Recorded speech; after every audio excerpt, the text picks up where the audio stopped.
Hello, good evening आप सभी को। आज अपनी पहली क्लास है और आज की क्लास में अपने स्टार्ट करेंगे जो बेसिक कंप्यूटर अनुदेशक का पेपर 2 है, वो वाला पार्ट आज अपन स्टार्ट करेंगे। जैसा कि आप लोगों को पता है कि जो बीसीए और एससीए की पोस्ट होती है, जो कंप्यूटर इंस्ट्रक्टर की पोस्ट होती है, उसमें दो पेपर होते हैं। जो पहला पेपर है वो नॉन टेक्निकल पेपर है और जो दूसरा पेपर है वो टेक्निकल पेपर है। तो आज अपन बात करेंगे दूसरे पेपर की, टेक्निकल पेपर की। और दूसरे पेपर में आपका पहला सब्जेक्ट है फंडामेंटल ऑफ कंप्यूटर। अब देखो, इस सब्जेक्ट में कुल आपको 6 पॉइंट मिलेंगे। पहला पॉइंट है ओवरव्यू ऑफ कंप्यूटर सिस्टम, और इसमें इनपुट और आउटपुट डिवाइसेज हैं। फिर है पॉइंटिंग डिवाइसेज, स्कैनर्स, और फिर है रिप्रेजेंटेशन ऑफ द डेटा ना। इसे नंबर सिस्टम भी बोला जाता है, इसे नंबर सिस्टम भी हम बोलते हैं। उसके बाद में है introduction of data processing, data processing क्या होती है, और फिर फाइल्स के बारे में है। तो कुल मिला के आपकी जो पहला सब्जेक्ट है पेपर 2 का, उसमें ये 6 टॉपिक हैं और इन्हीं 6 टॉपिक में से आपके क्वेश्चन बनने वाले हैं। तो देखो, इसमें जो सबसे इंपॉर्टेंट टॉपिक है वो ये है रिप्रेजेंटेशन ऑफ द डेटा। इसे नंबर सिस्टम भी बोला जाता है। इस सब्जेक्ट के लगभग आधे सवाल है वो इस वाले टॉपिक से आपको बनेंगे। उसके बाद में जितने भी टॉपिक हैं वो आपकी जो 1 से लगा के 10 तक की कंप्यूटर साइंस की बुक है, वो सारी की सारी चीजें इसमें कवर हो जाएगी ना। तो आज की क्लास में अपन पढ़ेंगे number system, representation of the data. देखो, सबसे पहले ये देखो, नंबर सिस्टम बोलते किसे है ना। कंप्यूटर सिस्टम द्वारा संख्या एवं अंकों को प्रदर्शित करने का तरीका क्या कहलाता है? संख्या प्रणाली या फिर नंबर सिस्टम कहते हैं। जैसे आज तक अपन ने जो भी गणित आप लोग पढ़ते हो उसे क्या बोलते हैं? नंबर सिस्टम बोलते हैं ना। जैसे मैंने लिखा है 125, ये एक संख्या है। देखो इसमें ये है अंक, जैसे 0, 1 और 2, इनको क्या बोलते हैं? अंक बोलते हैं। क्या बोलते हैं? और इन अंकों से जो ये पूरी बनी है 125, इसे क्या बोला जाता है? संख्या बोला जाता है। इसे क्या बोलते हैं? संख्या बोलते हैं। अंक को इंग्लिश में अपन डिजिट भी बोलते हैं। और ये क्या है आपके पास? संख्या को अपन क्या बोलते हैं? नंबर बोलते हैं। तो आप लोगों को कंफ्यूज नहीं होना है कि अंक क्या है और संख्या क्या है। जैसे अपन जो भी आजकल यूज कर रहे हैं, अपन ने आज तक की जो भी गणित पढ़ी है, वहां पे अपन डेसिमल नंबर सिस्टम करते हैं या फिर दशमलव संख्या पद्धति करते हैं। उसमें प्रत्येक जो अक्षर लिखा है उसे क्या बोला जाता है? अंक बोला जाता है। और अंकों से मिलकर क्या बनती है? संख्या बनती है। तो देखो, कंप्यूटर सिस्टम में कुल 4 प्रकार के नंबर सिस्टम होते हैं। 4 प्रकार के नंबर सिस्टम होते हैं, ये नाम लिख रखे हैं। पहला है बाइनरी नंबर सिस्टम, फिर है ऑक्टल नंबर सिस्टम, फिर है डेसिमल नंबर सिस्टम, और फिर है हेक्साडेसिमल नंबर सिस्टम। तो अपन वन बाय वन प्रत्येक नंबर सिस्टम के बारे में देखेंगे। यदि आपने नंबर सिस्टम अच्छा कर लिया है तो बहुत बढ़िया चांस है कि आपको एग्जाम में इसमें से लगभग 4 या 5 क्वेश्चन मिलेंगे, और आसान आसान क्वेश्चन देंगे। यदि आपने एक बार इस पर मेहनत कर ली तो ये बहुत स्कोरिंग सब्जेक्ट होने वाला है। देखो, सबसे पहले पढ़ेंगे अपन डेसिमल नंबर सिस्टम। देखो, जो भी आजकल आपने गणित पढ़ी है अभी तक, तो अपन कौन सी संख्या पद्धति यूज में लेते हैं? डेसिमल नंबर सिस्टम, जिसे दशमलव संख्या पद्धति भी बोलते हैं। देखो, जैसे मैंने एक संख्या लिखी है, ये 7270। ठीक है, पहली चीज, दशमलव संख्या पद्धति का आधार, दशमलव संख्या पद्धति का आधार कितना रहता है? 10 रहता है। आधार 10 रहता है, इसका मतलब ये हुआ कि इसमें कुल अंक, इसमें कुल अंक कितने रहेंगे? इसमें कुल अंक रहेंगे आपके पास 10। कौन कौन से अंक रहेंगे कुल? 0, 1, 2, 3, 4, 5, 6, 7, 8 और 9। इसका मतलब ये हुआ कि आपके पास ये कुल 10 अंक है। इन 10 अंकों की मदद से आपको जो संख्या बनानी है वो संख्या आप लोग बना सकते हो। जैसे मैंने एक संख्या लिखी है 7270, इनमें जो प्रत्येक अंक है वो इन्हीं में से कोई ना कोई है ना। तो देखो, अपन जो संख्या पद्धति काम में लेते हैं वो है डेसिमल नंबर सिस्टम। पहली चीज इंपॉर्टेंट वो है कि इस डेसिमल नंबर सिस्टम का आधार कितना रहता है? 10। और इसमें कुल अंक कितने रहते हैं? 10। कौन कौन से अंक रहते हैं? 0, 1, 2, 3 से लगा के 9 तक। अगली चीज, इस संख्या को कंप्यूटर में लिखने का तरीका क्या है? जैसे मैंने लिखा है 7270, आप कंप्यूटर में लिखोगे तो उसके बाहर एक ब्रैकेट लगाओगे, उसके बाद में नीचे क्या लिखोगे? 10। 10 क्या बताता है कि आपके इस संख्या पद्धति का आधार क्या है? आधार 10 है तो कौन सी संख्या पद्धति हो गई है? दशमलव संख्या पद्धति। यहां तक आया समझ में? अपन जो संख्या पद्धति यूज में ले रहे हैं वो है दशमलव संख्या पद्धति। और इस संख्या पद्धति में कुल अंक कितने रहते हैं? 10 रहते हैं। इसका आधार 10 रहता है, 0 से लगा के 9 तक संख्या। अगला पॉइंट देखो, देखो किसी भी संख्या पद्धति को सबसे पहले समझो कि संख्या पद्धति का मतलब क्या है। देखो, जैसे मैंने लिखा है 7270, इसका क्या मतलब है? जैसे इसको मेरे को लिखना हो तो मैं कैसे कैसे लिखूंगा? 7200, फिर मैंने लिख दिया 70। अब देखो, यहाँ पे 7 के आगे मैंने क्या लगाया, 1000 लगाया है ना, तो उसको मैं ऐसे लिख सकता हूँ 7000 प्लस 200 प्लस क्या लिखा है मैंने, 70 लिखा है। देखो इसको लिखने का अगला तरीका, 7 गुणा 10 की घात 3 प्लस 2 गुणा 10 की घात 2 प्लस 7 गुणा 10 की घात 1 प्लस 0 गुणा 10 की घात। अब देखो यहाँ पे हर संख्या है वो 10 की घात 0, 10 की घात 1, 10 की घात 2, 10 की घात 3 से मल्टीप्लाई हो रही है। इसका मतलब ये कौन सी संख्या पद्धति है, यह है दशमलव संख्या पद्धति, यह है दशमलव संख्या पद्धति। अब देखो इसमें एक अगली चीज, जैसे मेरे को 2 माइनस करने हैं, मेरे पास एक संख्या है 7 2 5, एक संख्या है 3 1 6, इन दोनों में से माइनस करने हैं। 725 में से 316 माइनस करने हैं। एक बार करो, देखिए आप लोगों को सबको आती है ये तो गणित। देखो 5 में से 6 माइनस करना है, लेकिन 5 छोटी संख्या है 6 से, तो अपन क्या करेंगे, यहाँ से एक केरी उधार लेंगे। जैसे अपन ने एक केरी उधार लिया, यहाँ पे क्या हो जाएगा 15 हो जाएगा। क्या हो जाएगा 15। अब 15 में से 6 घटाए तो क्या बचेगा मेरे पास 9। उसके बाद में देखो यहाँ पे 1 बचा, 1 में से 1 गया, क्या रहा 0। फिर 7 में से 3 गया, क्या बचा 4, तो इसका आंसर आएगा 409। अब देखो सवाल ये है कि जब अपन ने इससे 1 उधार लिया तो यहाँ पे क्या आ गया 10 आ गया, और 10 में 5 जुड़ के क्या हो गया 15। ये 15 ऐसे हुआ है कि अपन ने इससे 1 उधार लिया तो ये क्या 10 प्लस 5 पहले से था, कितना हो गया 15। अब 15 में से 6 घटेगा तो क्या होगा 9। यह है संख्या पद्धति का यूज। ये अपन दशमलव संख्या पद्धति यूज कर रहे हैं, इसका मतलब ये है कि अपन एक अक्षर से जाते हैं, तो अपन जब भी केरी लेते हैं या फिर उधार लेते हैं किसी अगली संख्या से, तो कितना उधार जाता है 10, क्योंकि इसका आधार कितना है 10। अपन कौन सी संख्या पद्धति पढ़ रहे हैं, दशमलव संख्या पद्धति। अगली चीज देखो, हाँ मेरे पास एक संख्या है 705, उसमें से माइनस करना है 316। देखो कैसे माइनस करोगे, 5 छोटी संख्या 6 से, तो ये इससे केरी लेगा, ये 0 है, इसके पास केरी नहीं है, तो ये किससे केरी लेगा, इससे केरी लेगा। अब सवाल ये है, क्या 5 7 से सीधी केरी नहीं ले सकता क्या, 5 7 से सीधी केरी नहीं ले सकता क्या, 5 7 से सीधी केरी भी ले सकता है, लेकिन अपन कैसे सीखते हैं कि 7 पहले इसको केरी देगा तो ये कितना हो जाएगा 10, 10 एक इसको केरी देगा तो ये कितना हो जाएगा 15, ये कितना बचेगा 9। अब अपन हल करेंगे, 15 में से 6 गया कितना बचा 9 बचा, फिर 9 में से 1 गया कितना बचा 8 बचा, 6 में से 3 गया कितना बचा 3 बचा। आ रहा है कि नहीं आ रहा समझ में। यह है संख्या पद्धति का यूज, कि मतलब अपन इससे उधार लेने तो कितना जा रहा है। अब देखो यहाँ पे हर जो संख्या है वो 10 के मल्टीपल में है। देखो यहाँ पे 0 किससे मल्टीप्लाई हो रहा है 10 की घात 0 से, 7 10 की घात 1 से, 2 10 की घात 2 से, 7 10 की घात 3 से। आ रहा है यहाँ तक समझ में कि संख्या पद्धति को लिखने का सही तरीका क्या है। अब आप लोगों को थोड़ा बहुत समझ में आया होगा कि संख्या पद्धति को कैसे सही तरीके से लिखा जाता है। अगला देखो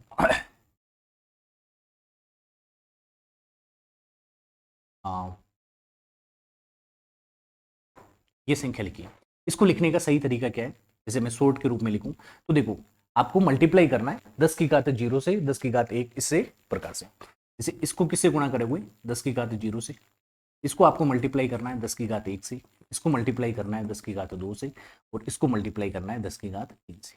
जैसे इस संख्या को मैं लिखूं तो सही तरीका ये रहेगा 3 गुणा होगा 10 की घात 3 से, प्लस 2 गुणा होगा 10 की घात 2 से, प्लस फिर 2 गुणा होगा 10 की घात 1 से, प्लस 5 गुणा होगा 10 की घात। आया समझ में। 3 10 की घात 3 से गुणा होगा तो ये कितना हो जाएगा 3, प्लस ये 10 की घात 2 से गुणा होगा तो ये हो जाएगा 200, प्लस ये 10 से गुणा हो जाएगा ये होगा 20, प्लस 5 गुणा 10 की घात ये क्या हो जाएगा 5। अब देखो यहाँ पे एक चीज हो, यदि मेरे पास कोई भी संख्या है जैसे 10 की घात 0, उसका मतलब क्या होता है 1। जैसे मैंने लिखा है 15 की घात 0, किसके बराबर होगी 1 के बराबर होगी। जैसे मैंने लिखा है 8 की घात 0, किसके बराबर होगी 1। किसी भी संख्या की घात यदि आपने 0 लगा दी तो किसके बराबर होती है 1 के बराबर होती है। इसमें अपवाद ये है, आपको याद रखना है, यदि मैंने 0 की घात 0 लगाई है तो किसके बराबर होगा 0 के बराबर होगा। बाकी किसी भी संख्या की 0 के अलावा आप किसी भी संख्या की घात यदि 0 लगाते हो तो किसके बराबर होता है 1 के बराबर होता है। यहां तक आपको आया होगा समझ में। अब देखो अगला सवाल, जैसे मैंने एक संख्या लिखी है 7 3 6 4, अब मैंने पॉइंट में लगा दिया ना, पॉइंट में मैंने लिख दिया 2 और 5। अब इस संख्या को लिखने का सही तरीका क्या है। आपको यदि ये समझ में आ गया कि डेसिमल या दशमलव संख्या पद्धति में संख्या को लिखने का सही तरीका क्या है, अपन किस तरीके से आधार का यूज करते हैं, तो आपको कोई भी संख्या पद्धति में दिक्कत नहीं आने वाली। देखो पॉइंट से जो इधर वाली संख्या है, लेफ्ट साइड वाली संख्या है, इसको अपन गुणा करेंगे 10 की घात 0 से, इसको गुणा करेंगे 10 की घात 1, इसको गुणा करेंगे 10 की घात 2 और इसको गुणा करेंगे 10 की घात 3। अब देखो पॉइंट से अपन जैसे ही राइट साइड में बढ़ेंगे, जो पहली संख्या है उसको गुणा करेंगे अपन 10 की घात -1 से, 10 की घात -1 और इसको गुणा करेंगे 10 की घात 2 से। तो देखो संख्या कैसे लिखी जाएगी, 7 गुणा होगा 10 की घात 3 से, प्लस 3 गुणा होगा 10 की घात 2 से, प्लस 6 गुणा होगा 10 की घात 1 से, प्लस 4 गुणा होगा 10 की घात 0 से, प्लस अब देखो 2 गुणा होगा 10 की घात -1 से, प्लस 5 गुणा होगा 10 की घात -2 से। अरे समझ में, इसको आप हल करोगे तो कौन सी संख्या पे पहुंच जाओगे, इस संख्या पे पहुंच जाओगे। इसका मतलब ये हुआ कि आप दशमलव संख्या पद्धति में एक पोजीशन से अगली पोजीशन में जाते हो तो किससे मल्टीप्लाई हो जाती है, वो संख्या 10 से मल्टीप्लाई हो जाती है। इससे इस पे जाते हो तो किससे मल्टीप्लाई करना पड़ेगा, इससे पे जाओगे तो किससे मल्टीप्लाई करना पड़ेगा, 10 से। और आप यदि इधर चले गए तो आपका 1/10 से मल्टीप्लाई करना पड़ेगा। ये चीज आप लोगों को कुछ कुछ समझ में आई होगी कि संख्या पद्धति होती क्या है।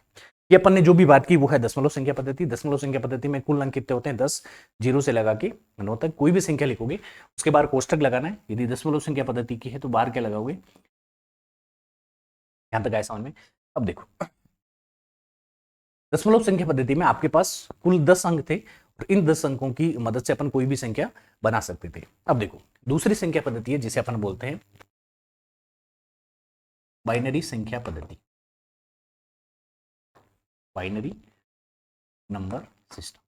अब देखो बाई का मतलब होता है 2, बाई का क्या मतलब होता है, इसका मतलब ये हुआ इस संख्या पद्धति का आधार, आधार कितना होता है 2, आधार 2 होता है। इसका मतलब ये हुआ कि इसमें कुल अंक कितने होंगे, इसमें कुल अंक होंगे आपके पास 2। कौन कौन से कुल अंक 2 होंगे, वो अंक कौन कौन से होंगे, 0 और 1। इसका मतलब ये हुआ आपके पास अब 2 ही अंक हैं, 0 से 1, 0 और 1। इन 0 और 1 की मदद से आपको संख्या बनानी है। जैसे आपको 10 लिखना है तो आपको 0 और 1 की मदद से 10 लिखना पड़ेगा। जैसे आपको 55 लिखना है तो 0 और 1 की मदद से ही आपको 55 लिखना पड़ेगा। अब देखो इस संख्या को लिखने का तरीका यह है, आप कोई भी बाइनरी संख्या और नीचे क्या लगा दोगे 2। इसका मतलब ये हुआ इसका आधार कितना हो गया 2, आधार 2 हो गया तो कौन सी संख्या पद्धति है, यह है बाइनरी संख्या पद्धति। जैसे मैंने यहाँ पे लिखा है 1 1 0 1 0, ये हो गया बाइनरी संख्या पद्धति। अब देखो अपन दशमलव संख्या पद्धति जानते हैं लेकिन अपन बाइनरी संख्या पद्धति क्यों पढ़ रहे हैं, इसका ये कारण है जो अपना कंप्यूटर है ये कौन सी भाषा जानता है, कौन सी संख्या पद्धति जानता है, ये है बाइनरी। आप इसको जो भी इनपुट दे रहे हो वो इनपुट किस में बदला जाएगा, बाइनरी संख्या पद्धति में बदला जाएगा या फिर बाइनरी फॉर्म में बदला जाएगा। तभी कंप्यूटर उसको समझ पाएगा और उस पर प्रोसेस कर पाएगा। कंप्यूटर जो आउटपुट देगा वो किस में देगा, बाइनरी में। फिर उस बाइनरी को अपनी समझने वाली लैंग्वेज में क्या किया जाता है, बदला जाता है। इसका मतलब ये हुआ कि कंप्यूटर कौन सी समझता है, बाइनरी लैंग्वेज समझता है। तो ये अपन को जानना जरूरी है कि हर अंकों को, जो दशमलव संख्या पद्धति के अंकों को या फिर नंबर को किस प्रकार से अपन बाइनरी संख्या पद्धति में लिखते हैं। यहां तक आपको समझ में आया होगा। बाइनरी संख्या पद्धति में 2 ही अक्षर होते हैं, 0 और 1। देखो अंक का मतलब क्या हो गया, डिजिट। कितने डिजिट होते हैं आपके पास, 2, 0 और 1। नेक्स्ट देखो देखो मैंने यहाँ पे एक मैं संख्या लिख रहा हूं, बताओ ये संख्या बाइनरी संख्या पद्धति में सही है या नहीं। तो सबसे पहले आपको चेक करना है कि इस संख्या पद्धति का आधार कितना है, 2। आधार 2 है तो इसमें कुल अंक होंगे 2। कौन कौन से होंगे, 0 और 1। इसका मतलब ये हुआ कि आप जो भी यहाँ पे संख्या लिखो उनमें सिर्फ इन्हीं अंकों का यूज होना चाहिए। जैसे मैंने एक संख्या पद्धति लिखी है, इनमें सिर्फ इसी अंकों का यूज हो रहा है, 1 1 0 1। ये 0 और 1 में से है तो ये संख्या सही है। अगला देखूं, जैसे मैंने लिखा है 1 1 0 2 1 और इसका आधार है 2। बताओ ये संख्या बाइनरी संख्या पद्धति में हो सकती है या नहीं हो सकती। देखो सबसे पहले देखना है 2, इसका आधार कितना हो गया 2, तो इसमें कुल अंक 2 होंगे। कौन कौन से होंगे, 0 और 1। इसका मतलब ये हुआ कि यहाँ पे जो भी संख्या लिख रहे हो उनमें क्या आना चाहिए, सिर्फ 0 और 1 ही आना चाहिए। अब देखो यहाँ पे क्या आ रहा है, 2 आ रहा है, तो ये क्या है, गलत। तो ये संख्या है जो बाइनरी संख्या पद्धति में नहीं लिखी गई है। यहाँ तक आप लोगों को समझ में आया होगा, ये बहुत आसान तरीका है।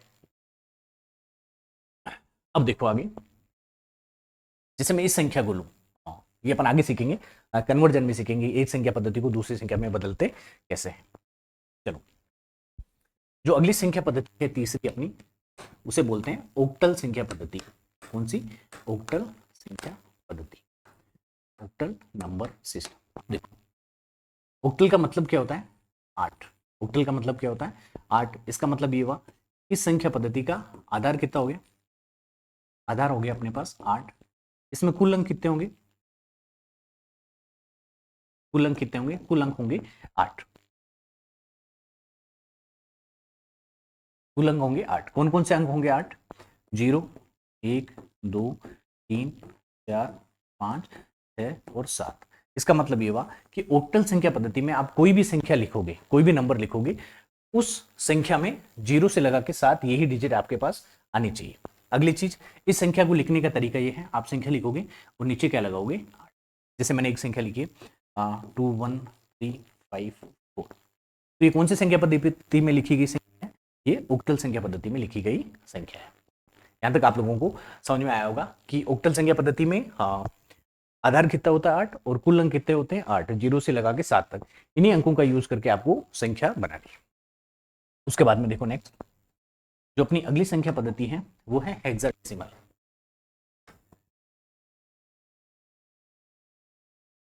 ये है आपके पास हेक्साडेसिमल।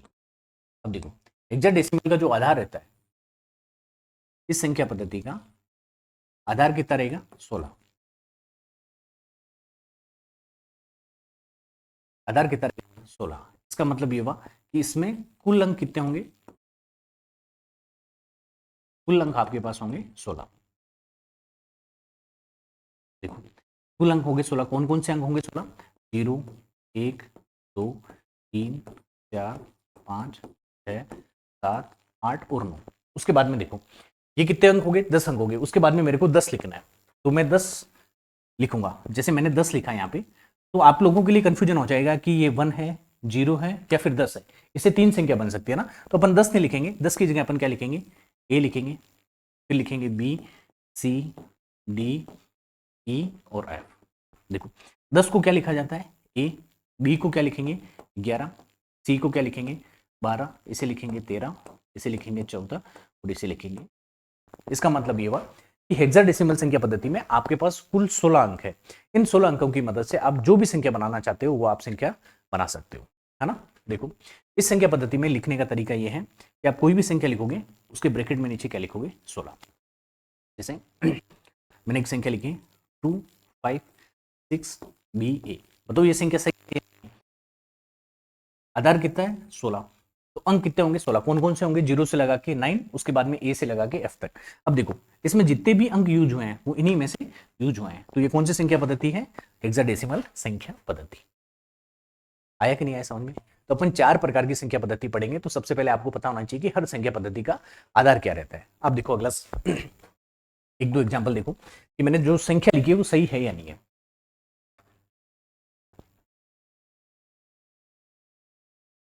62 इसका आधार है 8।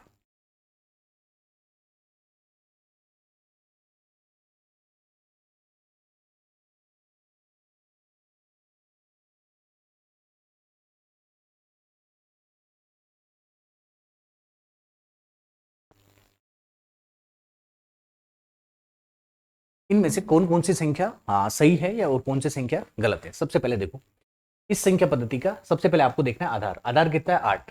आधार 8 है तो कौन सी संख्या पद्धति है? ऑक्टल संख्या पद्धति है। जो कुल अंक होंगे वो कितने होंगे? 8। कौन कौन से होंगे? 0 से लगा के 7 तक। अब देखो क्या जो मैंने संख्या लिखी है उसमें सारे अंक 0 से 7 के बीच ही हैं? नहीं। यहाँ पे देखो यहाँ पे जो 8 है वो गलत आ रहा है। तो ये ऑक्टल संख्या पद्धति की संख्या नहीं है। उसके बाद में ये देखो 10 है, इसका मतलब मैं कौन सा आधार यूज में ले रहा हूँ? दशमलव संख्या पद्धति। कुल अंक होंगे 10। कौन कौन से होंगे? 0 से लगा के 9 तक। अब देखो यहाँ पे जो भी अंक लिखे हैं वो 0 से लगा के 9 तक है तो ये संख्या सही है। उसके बाद में देखो ये कौन सी है? हेक्साडेसिमल। तो कुल अंक कितने होंगे? 16। 0 से 9 और ए से एफ। अब देखो यहाँ पे मैंने जो भी लिखा है उनके सारे सारे अंक इन्हीं में से हैं तो ये संख्या सही है। उसके बाद में ये देखो ये है 2। कौन सी है? बाइनरी संख्या पद्धति। 2 अंक होंगे 0 और 1। कौन कौन से होंगे? 0 और 1। इसका मतलब ये हुआ यहाँ पे जो भी अंक लिखूंगा या फिर जो भी संख्या लिखूंगा उसमें 2 ही अक्षर यूज होंगे, 0 और 1। देखो यहाँ पे 2 हो रहा है तो ये संख्या गलत है। आपको आया समझ में? ये तो अपन ने 4 संख्या पद्धति कंप्यूटर में पढ़ी है। इसके अलावा देखो अब आपको कोई भी संख्या पद्धति दे तो आप लोग ये पता कर सकते हो कि ये संख्या इस संख्या पद्धति की है या नहीं या फिर गलत लिखी गई है। देखो देखिए जैसे मैंने एक संख्या लिखी है 7, 5, 6, 4, 2। और मैंने लिख दिया 7। इसका मतलब ये हुआ कि इसका आधार कितना है 7, आधार कितना है 7। इसका मतलब ये हुआ कि इसमें कुल अंक कितने होंगे 7। कौन कौन से होंगे 0 से लगा के 6 तक, 0 1 2 3 4 5। अब देखो इस संख्या में हाँ जो भी अंक यूज होंगे वो 0 से लगा के 6 तक यूज होने चाहिए, जबकि इसमें क्या हो रहा है 7 यूज हो रहा है, तो ये संख्या क्या हो गई गलत। अभी तक आपको कुछ कुछ समझ में आया होगा कि 4 प्रकार की संख्या पद्धति पढ़ेंगे। हर संख्या पद्धति का आधार क्या होता है आपको पता होना चाहिए, और हर संख्या पद्धति में कौन कौन से अंकों का अपन इस्तेमाल करेंगे। अब देखो मैंने एक टेबल बनाई है आप लोगों के लिए कि आपकी सहूलियत रहे इसमें। देखो पहला है बाइनरी। बाइनरी संख्या पद्धति का आधार कितना रहता है 2, कुल अंक रहेंगे 2। कौन कौन से रहेंगे 0 और 1। ओक्टल, ओक्टल का आधार 8 रहता है, कुल अंक कौन से रहेंगे 0 से लगा के 7 तक। डेसिमल जो संख्या पद्धति अपन हमेशा यूज में लेते हैं, उसका आधार कितना रहता है 10। कौन कौन सी संख्या रहेगी 0 से 9। फिर है हेक्साडेसिमल जिसमें आधार 16 रहेगा, इसका मतलब कुल अंक कितने होंगे 16। कौन कौन से, एक तो 0 से लगा के 9, 10 नहीं लिखेंगे, 10 की जगह अपन क्या लिखेंगे ABCDEF। यहां तक आप लोगों को समझ में आया होगा। ये था बेसिक की संख्या पद्धति क्या होती है, कौन कौन सी संख्या पद्धति अपन पढ़ने वाले हैं। आगे देखो अब है संख्या पद्धति का रूपांतरण। इसका मतलब ये हुआ कि अपन 4 प्रकार की संख्या पद्धति है। ये है मेरे पास बाइनरी, ये है मेरे पास ओक्टल, ये है मेरे पास दशमलव, और ये है मेरे पास हेक्साडेसिमल। इन चारों संख्या पद्धति को अपन आपस में रूपांतरण करना सीखेंगे, मतलब इसको इसमें बदलना सीखेंगे, इसको इसमें, इसको इसमें, इसको इसमें, इसको इसमें, ऐसे ना। मतलब आपको कोई भी संख्या पद्धति यदि आपके पास है तो आपको उस संख्या पद्धति को दूसरी संख्या पद्धति में बदलना आना, ये चीज अपन सीखेंगे। और ऐसे सवाल आपको परीक्षा में मिलेंगे कि आपको कोई संख्या पद्धति दे देंगे, जैसे 1 to 5 दे दिए जिसका आधार है 10। अब आपको पूछ लेंगे कि इसको आधार 2 में बदलो, आधार 8 में बदलो, या फिर आधार 16 में बदलो। देखो सबसे पहले है दशमलव संख्या पद्धति को बाइनरी में बदलना। देखो अपन कौन सी गणित जानते हैं दशमलव संख्या पद्धति, और कंप्यूटर कौन सा जानता है बाइनरी। तो अपन को यह पता होना चाहिए कि इस दशमलव संख्या को बाइनरी में कैसे लिखा जाता है। जैसे मैंने लिखा है 15, तो आपको यह पता होना चाहिए कि 15 को बाइनरी में किस प्रकार से लिखा जाता है। अब अपन ये सीखेंगे कि किसी भी संख्या को जो दशमलव संख्या पद्धति की उसे बाइनरी संख्या पद्धति में कैसे बदला जाए। देखो इसका बहुत आसान तरीका है, आपको एक बार में समझ में आ जाएगा इसका। देखो मैंने एक संख्या ली है यहाँ पे 14 लिए जिसका आधार कितना है 10। अब इस 14 को आधार 2 या बाइनरी में कैसे लिखना है ये अपन को पता करना है। तो सबसे पहले क्या करना है, आपको 14 लिखना है यहाँ पे, इसमें बदलना है आपको, बाइनरी में बदलना है तो किसका भाग देना है 2 का भाग देना है, और यहाँ पे आपको लिखना है शेषफल। क्या लिखना है शेष। देखो 14 में आपको 2 का भाग देना है, ये 14 है इसमें 2 का भाग देना है, कितनी बार गया 7 बार। शेषफल कितना बचा 0, शेषफल को यहाँ पे लिख दिया 0। भाग कितनी बार गया 7 बार, तो आपको लिख देना है यहाँ पे 7। आया समझ में, आसान है। उसके बाद में फिर से आपको 2 का भाग देना है, तो देखो 7 में आपने 2 का भाग दिया, कितनी बार गया 3 बार, 6 बचा कितना 1, शेषफल 1 बचा, शेषफल को यहाँ पे लिखना है। भाग कितनी बार गया 3 बार, 3 को यहाँ पे लिखना। आया समझ में। इसी प्रकार से आपको फिर 2 का भाग देना है 3 में, 3 में आपने भाग दिया 2 का, 1 बार गया, शेषफल कितना बचा 1, 1 यहाँ पे लिख दिया। भाग कितनी बार गया 1, तो यहाँ पे लिख दिया। अब देखो एक छोटी संख्या आ गई 2 से, तो अब भाग नहीं जा सकता, अब तो आपको यहीं पे रुकना है। उसके बाद में देखो आपको नीचे से क्या आना है ऊपर। देखो सबसे पहले मेरे को क्या मिला 1, मैंने 1 लिख दिया, फिर मेरे को मिला 1, 1 लिख दिया, फिर मिला 1, 1 लिख दिया, फिर मिला 0, 0 मिला। इसका मतलब ये हो गया कि 14 जो दशमलव संख्या पद्धति है उसे बाइनरी में कैसे लिखते हैं 1 1 1 0। आया कि नहीं आया समझ में। ये सबसे आसान तरीका है, इसी तरीके से आपको हल करना है। चलो एक एग्जांपल और देखूं, जिसे मैंने एक संख्या लिखी है 25 जिसका आधार है 10। अब मुझे इस संख्या को किस में बदलना है बाइनरी संख्या में बदलना है। कैसे बदलोगे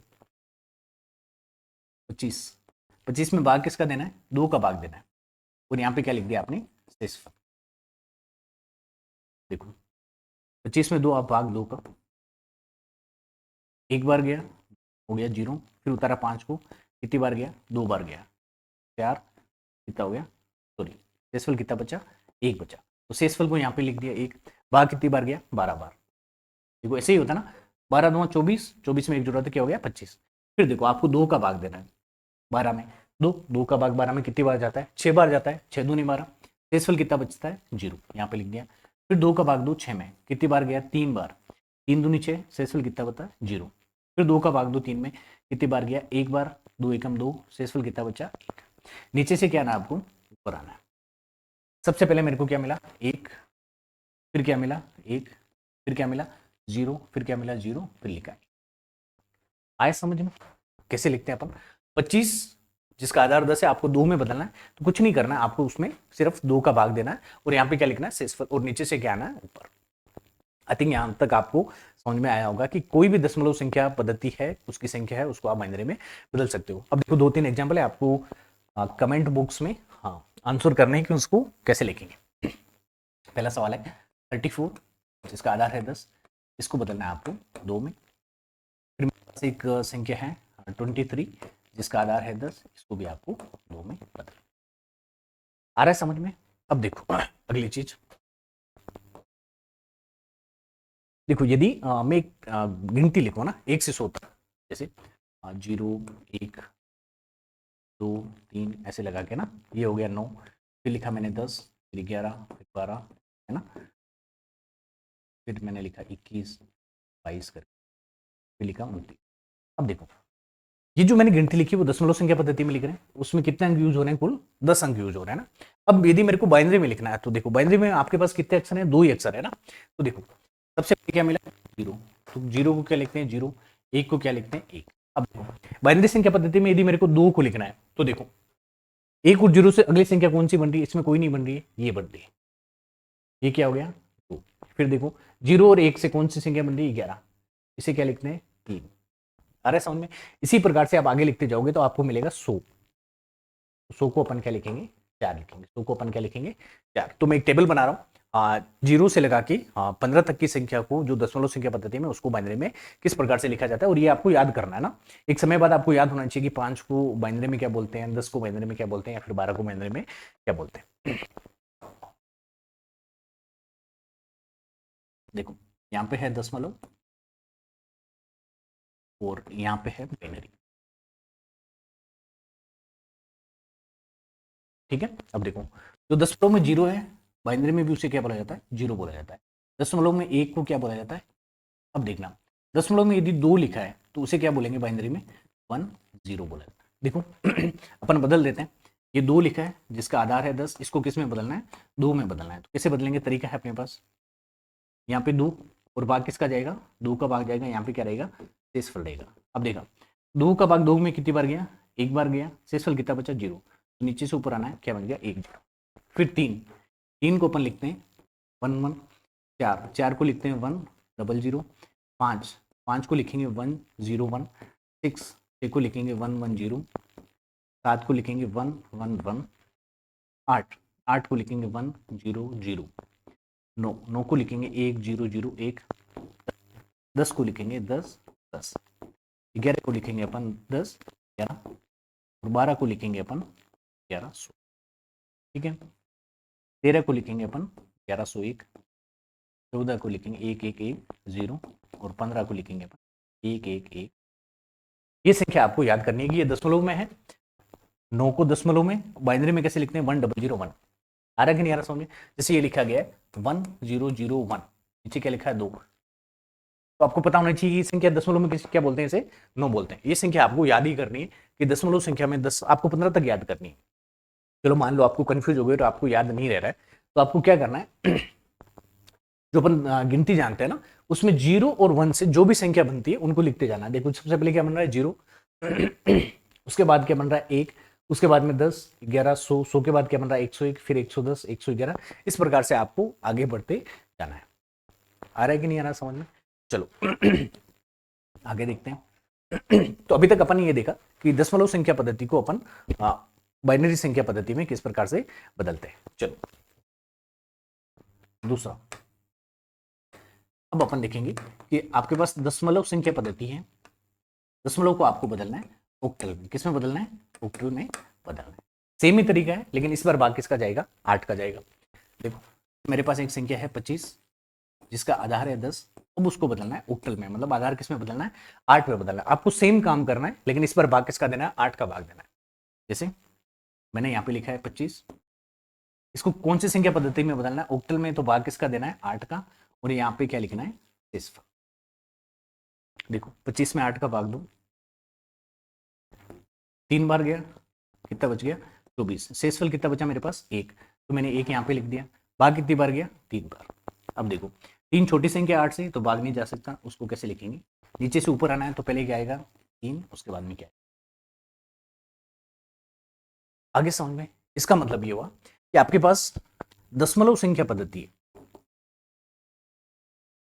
इस संख्या पद्धति से आपको कोई अन्य संख्या पद्धति में जाना है तो बहुत आसान है। आपको क्या करना है? उस संख्या पद्धति का उस संख्या में भाग दे देना है, उसके बाद में शेषफल को साइड में रखना और नीचे से ऊपर आना है, जो भी संख्या मिलेगी वो उसका आंसर हो जाएगा। एक सवाल और देखो यहाँ पे, जैसे मैंने संख्या लिखी है, हाँ 10, अब इसको बदलना है मेरे को आधार 8। कैसे बदलेंगे? ये लिख दिया 125 और यहाँ पे क्या लिख दिया? शेषफल। भाग किसका देना है? 8 का भाग देना। यदि आपको भाग डायरेक्ट देने में दिक्कत हो रही है तो आप पहले इसको सीधा भाग दे सकते हैं। धीरे धीरे आपकी जैसे जैसे प्रैक्टिस होगी आप लोगों को पता चल जाएगा कि भाग कैसे दिया जाता है। 125 में किसका भाग देना है? 8 का। एक बार भाग गया, यहाँ पे आ गया 8, कितना बचा? 4, फिर उतारा 5 को, कितनी बार भाग गया? 40, कितना बचा? 5, शेषफल बचा 5, यहाँ लिख दिया। यहाँ पे भाग कितनी बार गया मेरे पास? 15 बार, 15 को यहाँ पे लिख, फिर 15 में भाग देना 8 का, कितनी बार भाग गया? एक बार भाग गया, बचा कितना? 7, ये बचा ना। चलो नीचे से क्या आना है? ऊपर। कैसे लिखेंगे? 1, 7, 5। अब आया आपको समझ में कि दशमलव संख्या पद्धति को किसी अन्य आधार वाली संख्या पद्धति में कैसे बदला जाता है। तो आपको क्या करना है? उस संख्या में जिस संख्या पद्धति में आपको बदलना है उसका आपको भाग देना है। उसके बाद में अगला देखो, लास्ट है, ये आपके पास दशमलव संख्या पद्धति है। उस दशमलव संख्या पद्धति से आपको हेक्साडेसिमल में बदलना है। इसमें बदलना है, हेक्साडेसिमल में बदलना है। तो कैसे बदलेंगे? देखो जैसे मेरे पास है 25, इसका आधार है 10, इस संख्या को मेरे को बदलना है 16 में। तो आसान है। अब भाग किसका देना है? 16 का भाग देना है। ये मेरे पास 25 और यहाँ पे क्या हो गया? 16, यहाँ पे क्या बचेगा? शेषफल। 16 का भाग दो, कितनी बार जाएगा? 25 में भाग देना है 16 का, एक बार गया, यहाँ पे क्या बचा? 16, कितनी बार? 9 आ गया ना। देखो शेषफल कितना बचा, और भाग कितनी बार गया मेरे पास? एक बार। नीचे से क्या आना? ऊपर। तो यहाँ पे क्या लिख दिया मैंने? 1। आया समझ में? अभी तक अपन ने क्या पढ़ा कि जो भी दशमलव संख्या पद्धति, आपको कोई भी आधार, मान लो आधार अपन ने 3 ही आधार पढ़े हैं दशमलव संख्या को, या तो बाइनरी में बदल सकते हैं या ऑक्टल हेक्साडेसिमल में। मान लो आपको कोई भी आधार मिल जाए, आधार 5 मिल जाए, 15 मिल जाए, या 7 मिल जाए, 6 मिल जाए, तो आप उस संख्या पद्धति को उसमें बदल सकते हो। तो आपको क्या करना है? उस संख्या का जो भी आधार में बदलना है उसका क्या देना है? आपको भाग देना है, और जो भी शेषफल आए नीचे से क्या आना है? आपको ऊपर आना है। ये 4-5 में एग्जाम्पल दे रहा हूँ आप लोगों को हल करने। संख्या है 34, जिसका आधार है 10। अब आप लोगों को हल करना है, इसको बाइनरी में कैसे लिखेंगे, इस संख्या को ऑक्टल में कैसे लिखेंगे, और इस संख्या को हेक्साडेसिमल में कैसे। यदि आपको लग रहा है आपको क्लास समझ में आए तो आपको आगे भी शेयर करना है। तो आज ये पहली क्लास है, कल अगली क्लास होगी जिसमें आपको इससे आगे पढ़ाया जाएगा। जो भी संख्या पद्धति अपनी रह चुकी है, रूपांतरण रह चुका है या फिर कन्वर्जन रह चुका है, वो आपको पढ़ाया जाएगा। यदि आपको क्लास सही लग रही है तो आपको शेयर करना है, और आपको जो भी BCA और SCA का पूरा सिलेबस है, टेक्निकल वाला पार्ट, वो पूरा का पूरा यहाँ पे कवर कराया जाएगा। धन्यवाद।